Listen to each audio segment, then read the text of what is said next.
Blah. Y'all already know what it is. Your boy Yaakov. What did it do? The outlet to reality, the holdest podcast and Chicago. What up?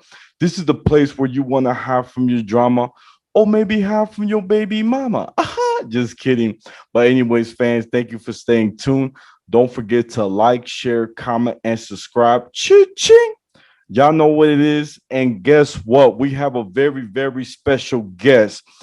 One of the best people I've ever met. High energy, a food creator. And also, I got to tell y'all probably seen him at the Food Network or Bar Rescue. Give it up for my boy, Chef Vic. What's up, brother? Hello, sir. How are you? I'm happy to have you. Happy Saturday, man. I was like, all right, man, this is how you do Saturday. Too much work all week. You're distracting me and you're breaking it down a little bit. So I'm looking forward to hanging out with you, buddy. Oh, thank you, man. Same here. And for those who don't know, guys, I actually met Chef Vic a couple times. And when I met him for the first time, I'm not gonna lie, I thought this guy was Vin Diesel from Fast and Fast. You know what I'm saying? I said he's a movie star right away. And I didn't know that, he was, Chef Vic. I just see him, he had his tattoos, he's always looking fresh with the newest shoes. So I didn't know what to expect. And then we chopped it up. I was talking about how I had an event where I was helping a local restaurant, Mexican restaurant, with an event to bring more people to get him more business. And I think Chef Vic, he liked that. He was like, man, that's good. You're doing something, giving back. And so I gotta be honest, one of the most humblest people I've ever met, really funny guy. Vic, I gotta ask you, what was your impression when you first met me? Well, first of all, now, I met you while you were working. So I got to see you moving and grooving. Think about that. I got to see your work face first. And then, with the way you were with the people and the customers, you were like their friend too. So I was like, wow, this is a very soothing guy to watch, because here I am running around. The reason why I was coming to you is I was getting something for an event that I was doing. And, to see you do that, I was like, wow, this is a pretty cool guy right here. So, you had helped me. And I was like, this guy's smooth, man. This guy made this whole thing go good. I don't normally take surveys, but if they called me, I would take this one. So then I saw you again, and then I saw you a couple times. I became your customer. And then as we started talking more, obviously we started learning a little bit more about what each other does besides the transaction that we have with each other at the place I met you. And once you said that, food related restaurant help, that was it, man. Because the reason why I met you is I pick up things to help people and do events and work. And so I was like, wow, it's good to hear that somebody else out there, in addition to a bunch of other good people out there are making it happen. So that's when obviously that kicked off our conversation on, how do you help? Well, how do you help? And then we started talking about some of the cool things we did on the give back. And we went from there. I saw your work face first. I saw your charitable face second. And I'm like, I don't need any more. This is a good guy. This is my buddy right here. I'm going to know him for a long time. I love that. Dang, that was nice, man. I'm so glad you're honest with me because I didn't know that. It's interesting. You're solid, brother. Thank you, bro. Thank you. To hear it from the other side.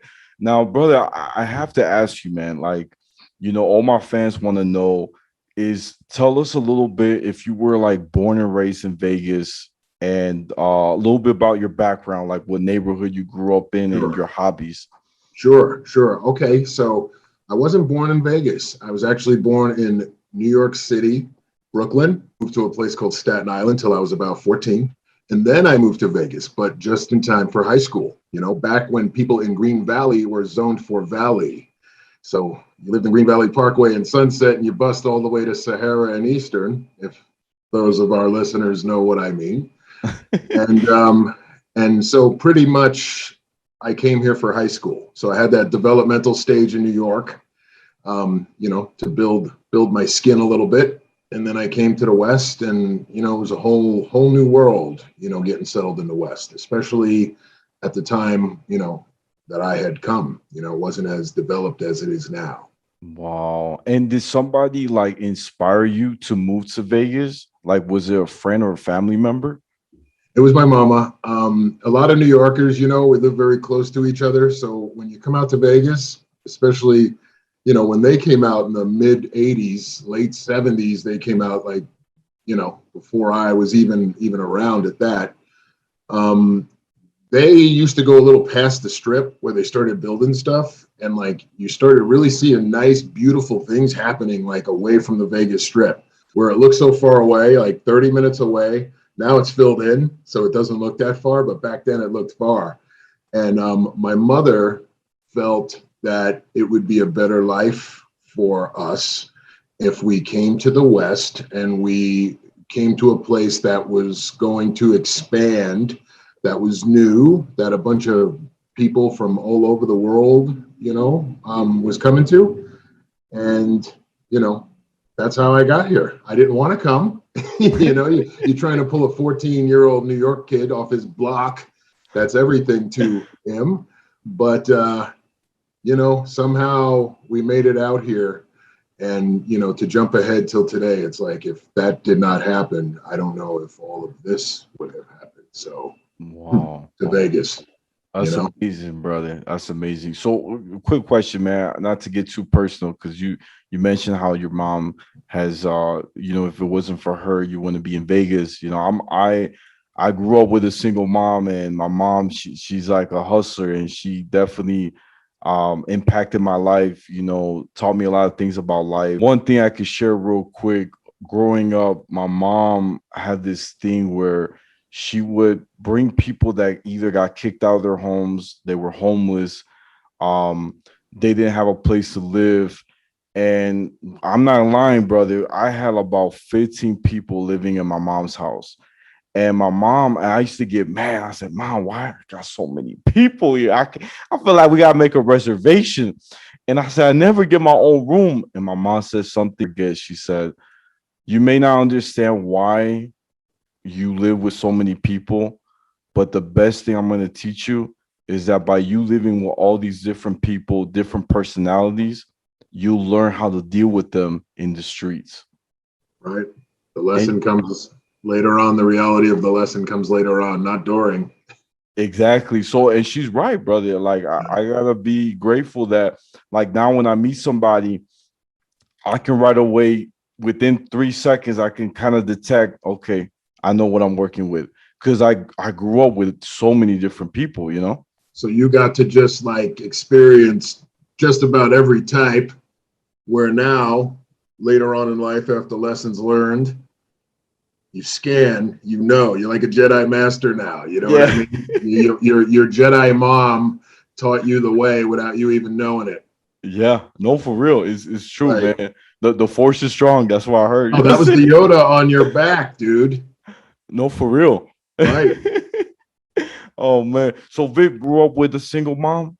No, so I grew up with my mom and my dad. I was blessed enough, to have them both. I had my mom until I was about 25, so for the first 25 years of my life, my mom was there to help me become me, really teaching me the importance of a mom and what moms do, and, how to be there for your family and all that amazing stuff. So I can't say I had her long enough, because I wish she was still here, but you know the deal, you feel them. So, my mom definitely did her part with me. Oh man. Yeah. Yeah, sorry to hear that about your mama, man. But I could tell she raised a good man. I could tell already, because I feel like you took everything from what you learned from life. You've accomplished so many things, brother. Like I'm even inspired to continue to grind and to do my passions, because I see you're still doing it. You're not quitting. You're going for it. I feel like I'm just starting over every day. And, the reason why I'm a chef is because of these lovely, strong women in my life that, they were kind of strict. I couldn't really go too far on the bicycles with the rest of the kids, but like they were always cooking, man. So when it was time, when I didn't want to work, where I had to work, I started off as a dishwasher. I at least got where I knew I could possibly eventually do something. And then eventually, after you're washing the dishes, the chef on a rough day when a cook doesn't show up will throw you the knife so you can start chopping stuff. And then that's really how you learn how to use the knife in a kitchen. You know, like rarely are you born as a prep person. It's like sometimes you get lucky. You know, as the dishwasher back in the day, it was like you did everything. So that is how I am here now as the chef, because I had started out as the dishwasher in the kitchen because it was time to go to work. And I went to the kitchen because it was embedded in me, at least the food side of things, not commercial food, but at least still food was everything to me. It was the happy place. It's what brought everyone together. It's the one thing we all have in common. It's the one thing that you can pour over things to calm them down. It's crazy, the power of food. So somehow, you know, myself and my life, it was brought together with food, and just to realize how powerful it is, and you know what it does for so many people. You know. I like that. I like that, brother. And brother, I gotta ask you. So, were there any mentors you could think of when you were being a chef, like somebody you looked up to and you asked for help? Could you still remember them? Well, here's the crazy part. You know, in my culinary journey days, I wasn't fortunate enough, and then it used to disturb me that I didn't work under a specific chef, because like a lot of the guys were working under some really good ones. You know what I mean? And I wasn't. So what you had is you had the guys that worked for these really good chefs that spawned off into their own thing and what they took from the great training from that chef. And then you had some rebels that taught themselves, had no mentors, had to write down words that you didn't know what they meant, research them, and then perfect it by knowing and learning and living the words. No, man, I did it the hard way, man. I did it, you know, like job after job after job. I always kept one full-time job, and I kept rotating part-time jobs to learn their menus. Never went to culinary school, never, you know, I just worked at so many places, you know, for a year at a time to absorb the knowledge. That's where I got it from. Wow, man, that's a very interesting story. I had no idea. No mentors, great people in life though. Now, don't get me wrong now. Like, to be the chef, nobody did that. I did that. But to mold into the chef that I became, influenced by other people, oh yeah. There's definitely, you know, a few people out there that I had met in my journey as I was going through things in my life to figure out who I was, like we all do. I'll throw him a bone here. His name is Jeremy Coleman. Right now, he is the president of Earl of Sandwich, Buca de Pep. He's like regional president now. He's big leagues. And, you know, he was my boss the year in the middle of my career where I did not become a chef. Like, I threw my chef's coat down. I got that job. I put the suit on. I was food and beverage. I didn't want to be a chef no more. Long story. We'll talk about that on the next one.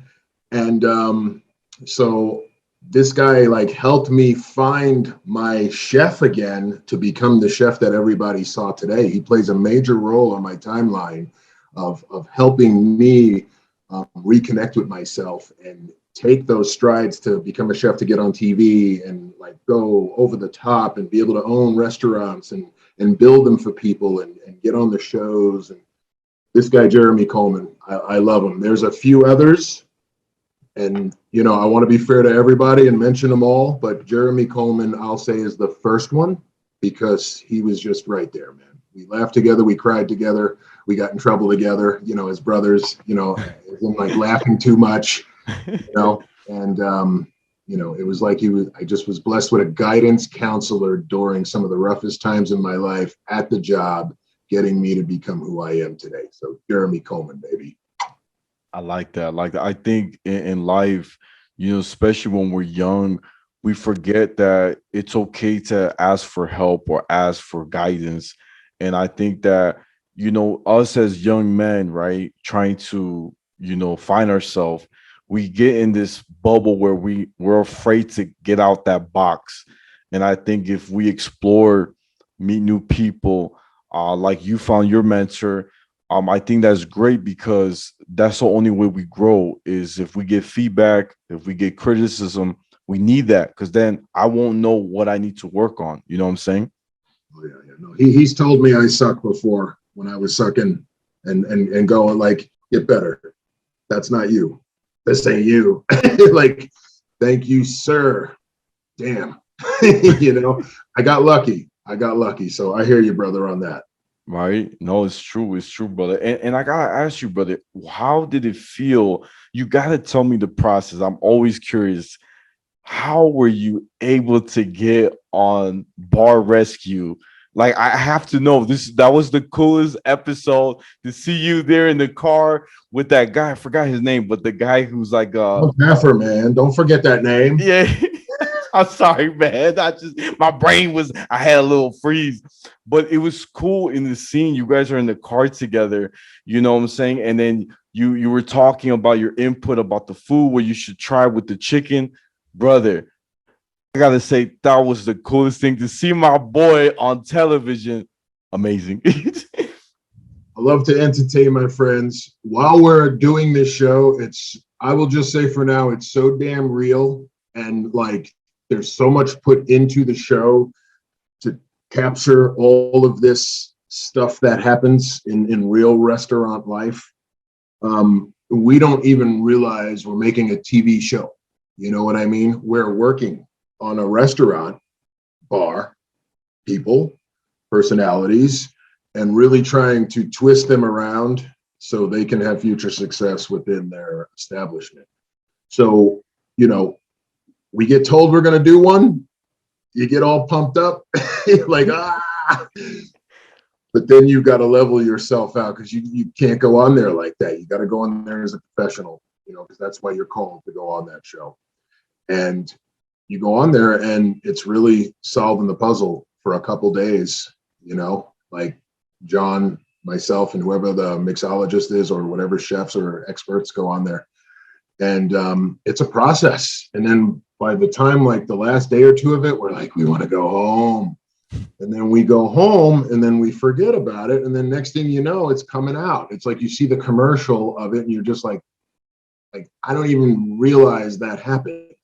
You know what I mean? Because you're seeing it on TV, but it didn't really feel like a TV show. Because we're always filming stuff in the kitchen. We're always filming food, instructing people, training. So having cameras during, a restaurant and bar environment is nothing. So you don't really even feel that stuff is there. And when people are violating in real life, when so many people want to just be blessed and work hard to have restaurants in their life, and you meet people that don't really care, and they're kind of just like, hurting people by not practicing the right, methods of sanitation and safety or business operations, it's kind of like going on a playing field of a certain sport, and like you're looking at other guys on the other team that don't even deserve to be there. Aren't those the ones you're going to hit harder, right? So that's people like, why do you guys really get upset? Is that just for the TV? No, it's like, pregnant lady in the dining room, cook, working with spoiled food. It's like just the thought of like that lady or even anyone eating that and then getting ill and like what that can do and how us as professionals make sure we don't let that happen on a daily basis, 24/7. It's quite easy to get disappointed at people looking at you saying, what do you want? It's like, what do you mean? What do I want? We're here to fix your goose, and that's why we go do those. So it was insane going on there. Again, I had a nice Food Network run and then it stopped and a few years passed. And that was the imprint that I made. It was the Food Network imprint. And I was fortunate enough to know John from Bar Rescue. We had talked a few times before. He'd been watching what I've been doing. And, there just came a time where he finally gave me a call and he said, all right, let's go. And I said, okay, I've been so ready for this. And it was the rebirth of me coming back to the food TV world, or the, culinary / bar, whatever we want to call it, TV world. Just a crazy story, because you got to go through so much, just like everything else. It doesn't just magically happen. You still got to, it's like the musician that sleeps in their car. You miss out on certain opportunities because you believe in yourself, and you have to stay on task and on path to reach your goals. It's to go on Food Network. I had to give up my job. I finally became an executive chef to go on the reality show where we all competed against each other for 12 weeks. So many things to talk about, where your podcast today would be 5 hours if I started going. But I will tell you, the journey makes sense. Not so much during, but definitely after, because it really did do enough for me now to put me in a position where I can meet guys like you, and we can click in a second and know that when we get together, we're going to be able to do more good damage together to help people than, we could even do on our own, So basically, you and I joined forces because we're leading up to discussing how you and I are going to get together to help people out, because I see what you're doing. You see what I'm doing now. We really know now, like, we're pretty strong together. So let's do it, buddy. Hey, I'm down. I heard with great power comes great responsibility. You see? You see? No, it's true. Like, I feel like you have a very, you have a lot of creative, life set skills, and, you one of the best chefs out there in the world.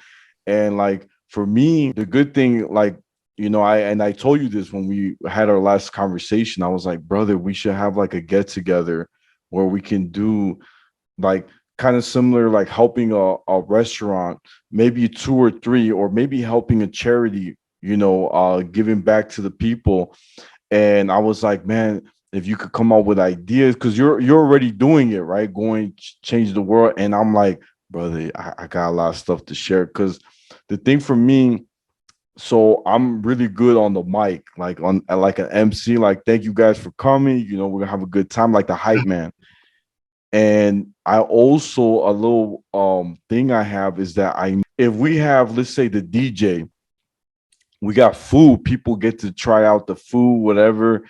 Your boy, if people are just sitting down, right, and they're like kind of like they're about to leave, but for them to not leave so they could spend more, your boy would take them out to dance.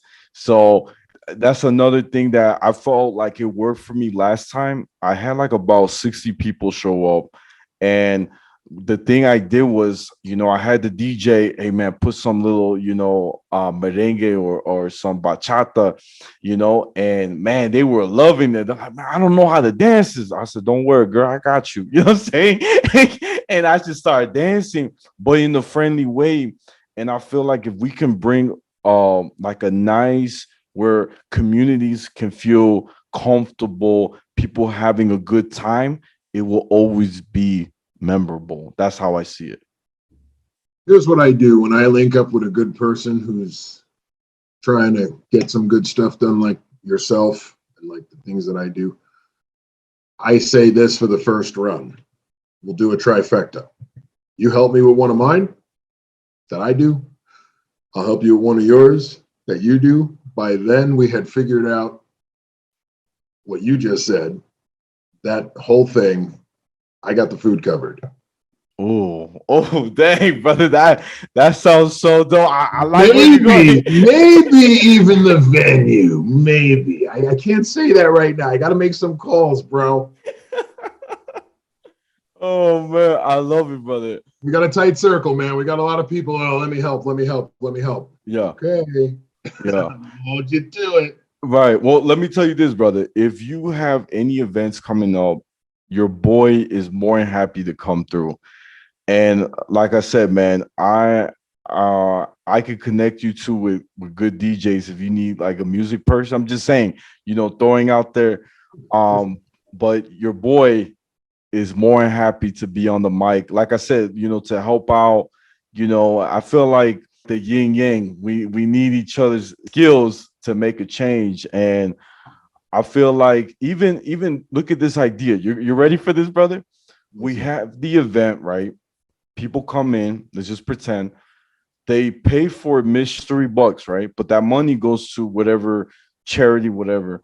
They come in and then you have maybe the food so they can try it out. See, okay, this is okay. I like that. You got the music background, right? Gotta play everything, right? Can't be too limited. So maybe some hip hop, Spanish music back and forth. And then you're gonna like this is where it gets interesting. Somebody recording us of the event, we share it, we put it on TikTok, right? Or any social media, YouTube, so that when we make another event as successful as we did, we can show them our little 2 minute or 5 minute commercial on how the event was successful, Boom, how the boom, boom, people, boom. you know what I'm saying? And Yeah, then people are gonna like, oh, I want that in my spot. Can you do it for us? Here we go. You see what I'm saying? I do see what you're saying. I'm thinking like the vision, because young Good. people, they love content, they love seeing, right? So if we can show how Vegas they can throw down, people all over the world are going to want to fly in. So this is going to change the game. That's how I see it. Pretty good, right? Of course. Oh man, brother. No, I'm happy that I got to share this idea with you, you know? Yeah, man, right here, man. And I think we just shared it with a few others. Yeah. Anybody want to jump in and help? We'll take it. Right, no, for real. For Come real. on, help us out. We'll take it. Oh man, brother. No, I'm happy, man. I'm really happy I got to talk to you. Now, one of the last questions I gotta ask you, brother, Sure. that everybody wants to know. So, what advice would you give someone that is young that does want to be a chef, right? What what tips would you give them that you Okay. wish you knew? There's not one answer. So I'm going to try to hit everyone on this in that situation. Okay. Because you may have culinary school people, kids. You may have culinary school kids that are taking the culinary school path. I'm going to go to culinary school until I graduate and then I'm going to go get a job. Then you have rebel cook. I'm going to work everywhere until I get good at this so I can work anywhere. Okay. Then you have people that are like just in the middle, not so much rebel cook, but more buttoned up cook that is coming up the ranks and learning and working under chefs to become a great chef themselves. Okay. Here is what I say. In either of the three, if you are in culinary school, grab yourself a part-time job cooking anywhere, even Denny's, because Denny's teaches you speed. Okay. Subway teaches you repetitions. Okay. Burger King and McDonald's teaches you consistency down to how you fold the wrapper. Use these jobs that people put down as education and schooling like a credit. Don't do it forever, but do it for long enough to get it down, because it'll build up a muscle that you don't know you're training in your culinary career. Okay. Grab a poopy, fast headache job, sneak one of those in there. Now, the overall general advice: if you are working somewhere and you are in the culinary industry and you're in that second and third column and you're not doing the culinary school thing, get a second part-time job, 16 to 24 hours a week. Those are easy to get because 16s are usually weekends, 8 and 8s on a weekend. People hire for weekends. For 6 months to a year at a time, probably a year, so you don't screw up anyone's system, but give someone a year's time, learn what you can, and continue. Don't step out on anyone. Respectfully, keep a rotational part-time job so you can learn different things. If you see in your job that you're, oh, I'm not good on eggs, go get a job at Denny's. If you see on your job, I'm not good at steaks, go to Outback. Go to these places that will beat your butt and get you into shape, because it will. And use it more than just known as what a job would be that someone settles for. Work at Outback, I work at Olive Garden, I work at McDonald's. Some people do it because they have to, but some people in our industry should do it as specific types of training, like the MMA of cooking. Learn as many different styles as you can because it will all help. Ooh, that was deep. Oh, I love how you tied it in with MMA.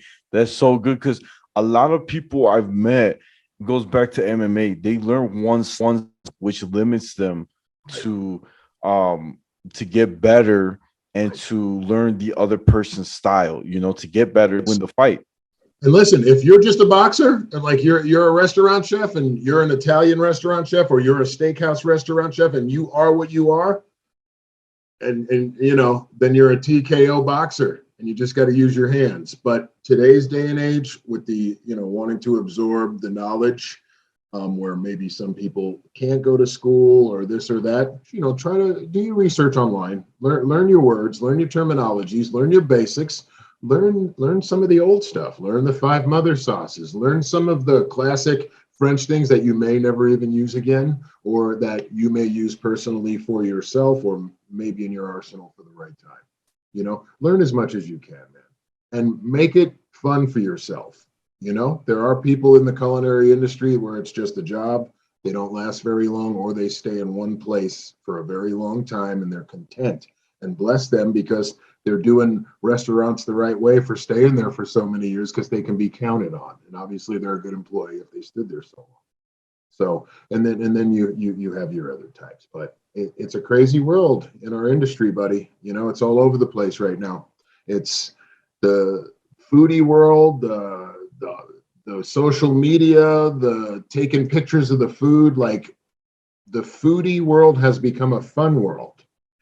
And now when you work in a kitchen, it's not like the 80s and 90s where it's like some scary, sweaty job. It is, but at the end of the day, people are taking pictures of your food and saying how good your stuff is, and people in other countries are watching.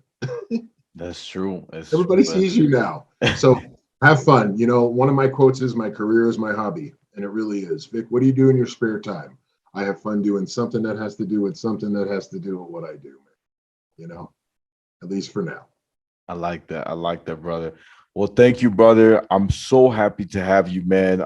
This is an honor. Like I said, guys, this is the Outlet to Reality, the holdest podcast in Vegas and Chicago every Tuesday. Don't forget to like, share, comment, and subscribe. Cha-ching! Y'all know where to find me. I'm on Instagram, YouTube, Spotify, the Outlet to Reality. My Snapchat is Take One Pass It. And my TikTok is at Yaakov28. Chef Vic, where can my fans find you? Find me on IG at Chef Vic Vegas. I like to chill on IG. Even though I was a late bloomer on IG, that's where I'm hanging now. So you can see my shenanigans and all the wacky stuff I do in my IG stories.